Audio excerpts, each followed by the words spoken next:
अभी हम लोग लखनऊ में गोमती रिवर फ्रंट में हैं और हमारे साथ बीजेपी के कद्दावर नेता और प्रवक्ता राकेश त्रिपाठी जी हैं। इनसे बात करेंगे जिस प्रकार से एग्जिट पोल के बाद जहां विपक्षी खेमे में खलबली मची हुई है, वहीं बीजेपी खेमे में खुशी का माहौल है। क्या यह खुशी का माहौल कायम रहेगा या इसमें बदलाव आएगा? राकेश त्रिपाठी जी, एग्जिट पोल पर क्या कहेंगे? नहीं, एग्जिट पोल रुझान दिखा रहा है कि भारतीय जनता पार्टी उत्तर प्रदेश में सरकार रिपीट कर रही है और एग्जिट पोल में जो नंबर्स आ रहे हैं उन नंबर्स की तुलना में कई गुना ज्यादा हमें उत्तर प्रदेश में सीटें मिलने जा रही हैं। उत्तर प्रदेश में इस बार चमत्कार होने जा रहा है। एग्जिट पोल में जो आया है उससे ज्यादा भी आप 100% हमें विश्वास है और ये इसलिए नहीं कह रहा हूँ क्योंकि 2017 में भी ऐसा ही हुआ था। ओपिनियन पोल में जितनी सीटें थी एग्जिट पोल में वो सीटें इंक्रीज हुई थी और एग्जिट पोल में जितनी सीटें थी उसको रिकॉर्ड तोड़ते हुए 325 सीटें हमने हासिल की थी। हमें विश्वास है कि हम 2017 का रिकॉर्ड तोड़ने जा रहे हैं और पिछली सीटों से ज्यादा सीटें उत्तर प्रदेश में इस बार हासिल करने जा रहे हैं। विपक्ष कह रहा है कि एग्जिट पोल बकवास है, ये जिसका खाता है उसका गाता है। स्वामी प्रसाद मौर्य मैं आपको नाम लेकर के बता रहा हूँ और कल हमारा 300 से ज्यादा सीट आएगा और बीजेपी कहीं नजर नहीं है। देखिए, उनको ओपिनियन पोल पर भरोसा नहीं है,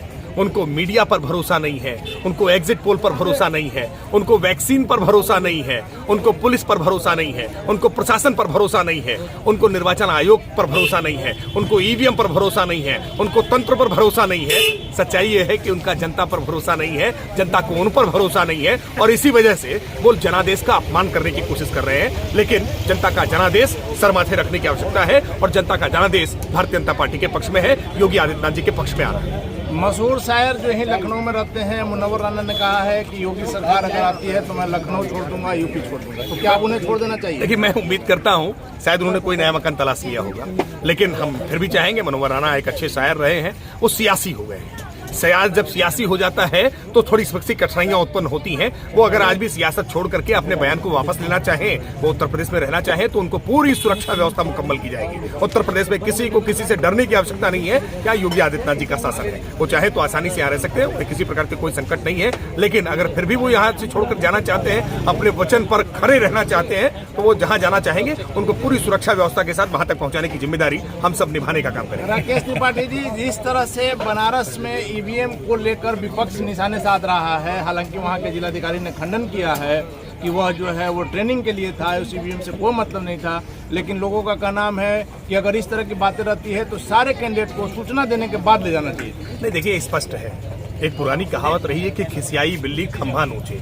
अब ये कहावत यूपी में बदल गया है, खिसियाया विपक्ष ईवीएम नोचने का काम कर रहा है, ईवीएम नोचे। राकेश त्रिपाठी जी की बातों पर गौर करें, खिसियाया विपक्ष जो है वो ईवीएम नोच रहा है, ये कल साबित होगा। नहीं, निश्चित तौर पर ईवीएम में सबके जो भाग्य हैं वो बंद हो चुके हैं, मतदान संपन्न हो चुका है, ईवीएम स्ट्रांग रूम में रखे हुए हैं, सील किए गए हैं, बाकायदा प्रतिनिधियों की उपस्थिति में सील किए गए हैं, सीसीटीवी के वहां से रिकॉर्डिंग हो रही है। सारी बातों को और वही निर्वाचन आयोग की प्रणाली की प्रशंसा पूरी दुनिया भर में होती है। जहां जहां भी लोकतंत्र है, जहां जहां भी चुनाव होते हैं, वहां भारत के निर्वाचन आयोग की हमेशा मिसाल दी जाती है कि भारत का निर्वाचन आयोग देखिए, इतना विशाल देश, इतनी बड़ी जनसंख्या और इतनी अच्छी चुनाव की प्रणाली, लेकिन उसको अपमानित करने का काम ये कर रहे हैं ये लोग जिनको सेना पर भरोसा नहीं होता है, जो पुलिस पर भरोसा नहीं करते हैं, भारत के वैज्ञानिकों पर भरोसा नहीं करते हैं, भारत के डॉक्टर्स पर भरोसा नहीं करते हैं, भारत की तकनीकी पर भरोसा नहीं करते, भारत की संस्कृति पर भरोसा नहीं करते, भारत की परंपराओं पर भरोसा नहीं करते हैं। इनसे क्या उम्मीद की जा सकती है? और इसीलिए जनता ने इनको नकारने का काम किया है। इनका भरोसा अपराधियों पर है, माफियाओं पर है, आतंकियों पर है।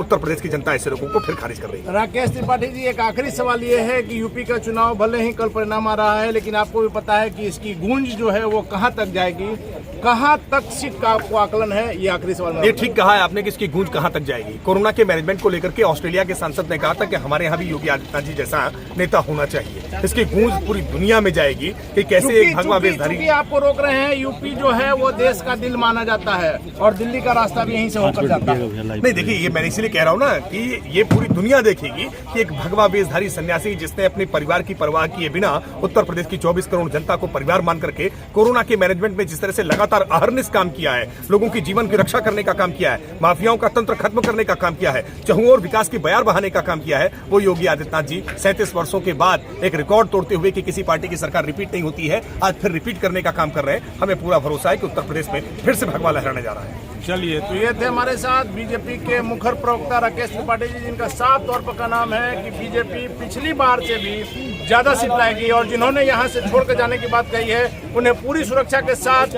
बाइज्जत जहाँ कहेंगे वहाँ पहुँचा दिया जाएगा।